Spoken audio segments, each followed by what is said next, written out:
عليكم ورحمة الله وبركاته. ازيكم يا بنات؟ عاملين ايه؟ النهاردة ان شاء الله هعمل لكم فكرة بسيطة كده. فكرة عن كلنا عندنا الفازة في البيت، فبنحط فيها ورد طبيعي. طبعا انا عن نفسي بحط فيها ورد طبيعي وكل حاجة، بس طبعا الورد الطبيعي ما بيبقاش ليه عمر. فاحنا هنعمل ايه؟ حاجة كده نحطها بدل ما التراب وبدل ما يبقى شكلها مش كويس. في حاجة في اللي هي وردة الكروشيه، بس كلنا ما فيش كتير قوي بيعرفوا يعملوا كروشيه. ممكن نعملها بالوردة العادية، بورق عادي يعني. بس ورق اسمه ورق كوريشة. الورق الكوريشة ده بيبقى فيه منه الوان كتير زي ما انتوا شايفين كده. الاورانج والفوشيا. الفوشيا انا عامله منه فوشيا والموف والاحمر والابيض. وممكن كمان تعملوها، ده معموله بالمناديل. الورده دي معموله بالمناديل، والورده دي معموله باسمها بورق الكروشيه. تمام. فاحنا هنعمل ايه بقى؟ بصوا، اول حاجه خالص بنجيب الورق الكوريشه ده. ورق الكوريشه دوت ب2 جنيه على فكره. الفرخ كده بيبقى على بعضه كده، بيتباع كده في المكتبه. بيبقى فرخ، بيبقى حوالي متر او حاجه، بيتباع ب2 جنيه. احنا بنفتحه. بصوا، احنا بنفتحه كده. آه وتانيتها اهو. فتحت الورقه دي مجوز اهي، دي مجوز. وتانيتها كمان تانية كده بمقاس كده مربع كبير كده، وابتدي اقص بالمقص. آه ومش هنحتاج كتير، هنحتاج ورق كوريشة وخيط وشمع، واللي هي طبعا بتاعة الشيش طاووق. تمام. هنعمل الاول الوردة وبعدين نعمل اللي هي بتاعة الشيش طاووق، اللي هي الغصن نفسه بيبقى لونه اخضر اهو.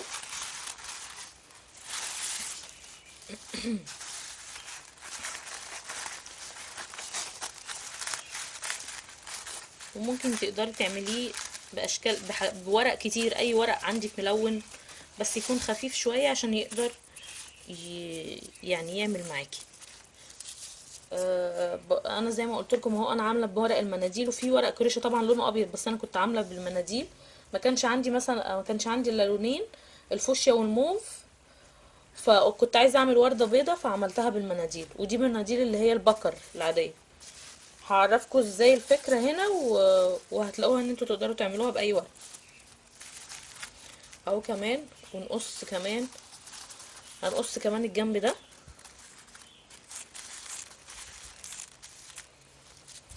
وهنقص كمان الطول. ونحاول على قد ما نقدر نخلي متساوي، يعني الاطوال متساويه. هفهمكم ازاي دلوقتي.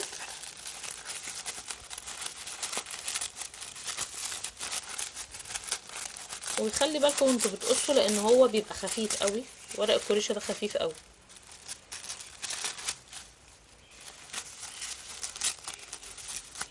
اهو. كده قصيت اهو.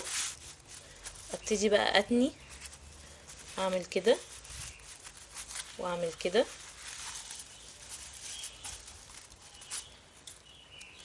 اهو.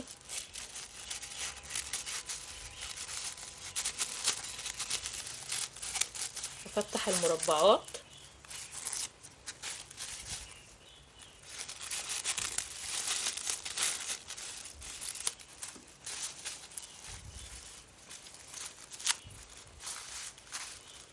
اهو.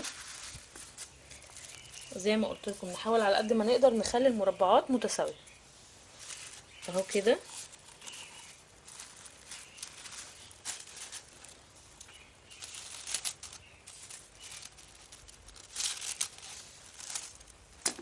تمام اهو.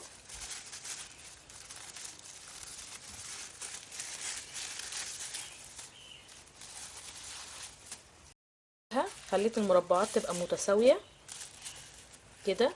الورق كل ما عدد الورق بتاعنا يكتر، كل ما الوردة بتاعتنا تبقى كويسة وتبقى مليانة كده وليها كتير. هنعمل ايه بقى؟ نبتدي نعمل المروحة. اللي احنا كنا بنعملها زمان.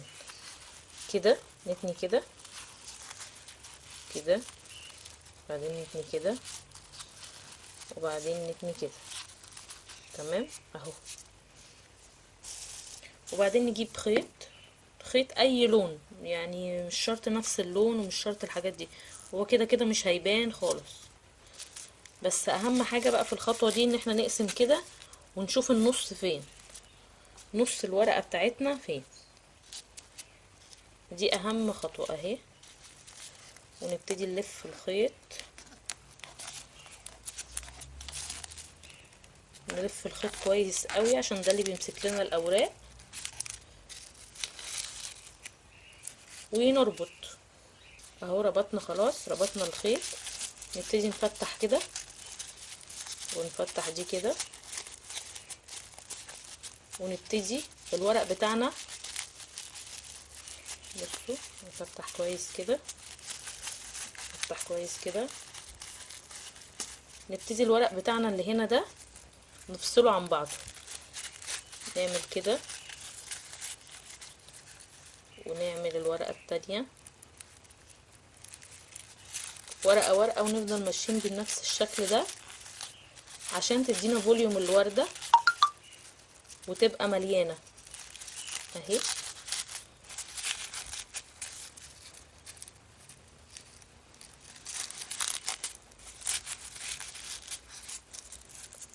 شايفين قصدي ايه؟ قصدي تدي ورق كده كتير كده.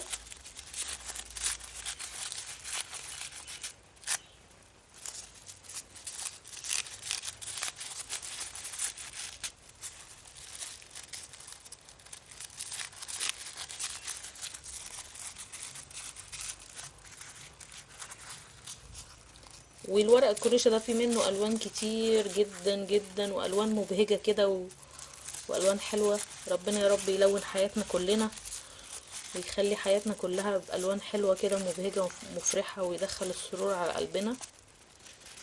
خلاص الورقة الاخرانية دي هسيبها عشان انا هغطي حتة الشمع اللي هعملها من تحت، هوريكم ليه برضو اهي كده. ونبتدي برضو نفتح الجزء التاني كده،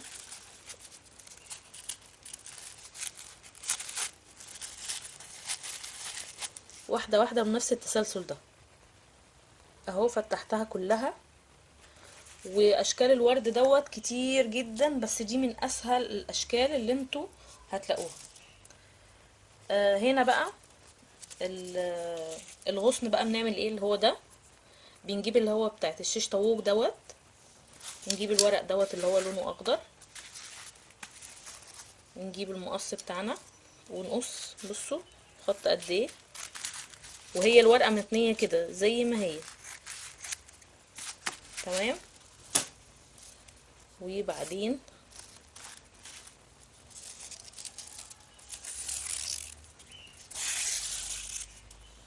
نجيب الشمع بتاعنا نحطه هنا،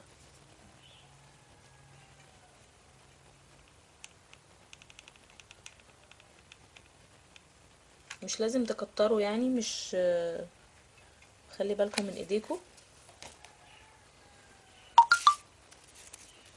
بصوا هنجيب بقى الورقة دي كده اللي احنا قصيناها،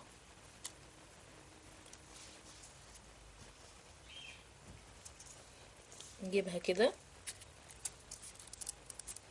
اهو، ونلف كده. طبعا نظبط من هنا كويس. استنى بس عشان الشمع لسه سخن اهي. خلاص اهو.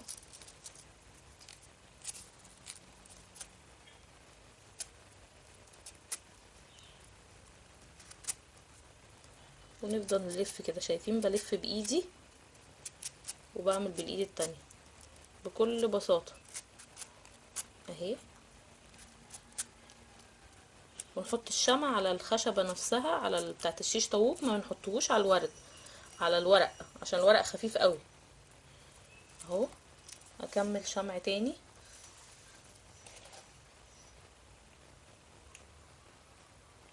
واكمله للاخر خالص اهو اهي.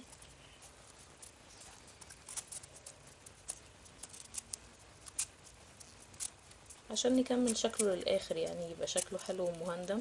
وممكن الاطفال يساعدوكوا في الحاجات ديت، في اللي هي تفتيح الورق دوت، بيفرحوا قوي بالحاجات ديت. خلاص اهي الشكل.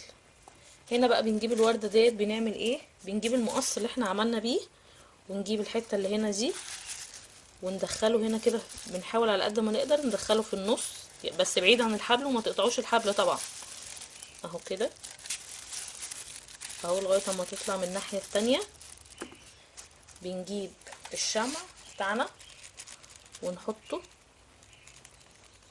هنا،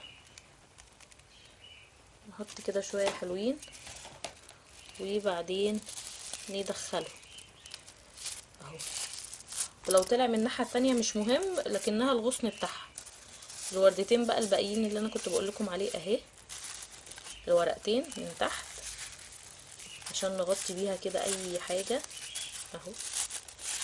وبس كده. ودي شكل الوردة بتاعتي.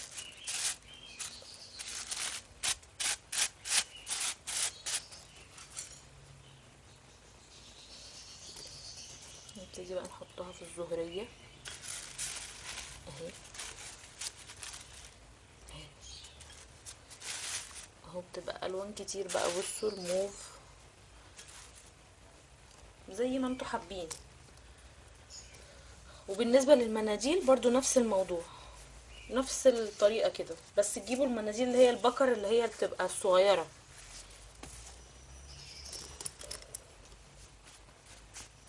بس كده، يا رب يكون الفيديو عجبكم وتكونوا استفدتوا منه. مش شرط بس تعملوها الوردة ديت تحطوها في الزهرية، لا ممكن تستخدموها في حاجات كتير قوي، تزينوا بيها اي حاجة، آه، تعملوا بيها اي حاجة يعني، مش شرط بس في الزهرية. واللي بيعرف يعمل كروشيه يعمل اهو. دي اديتكم افكار يعني. بس اشوفكم ان شاء الله في فيديو جديد. ما تنسوش اللايك والشير والسبسكرايب والدعوة الحلوة. والسلام عليكم ورحمة الله وبركاته.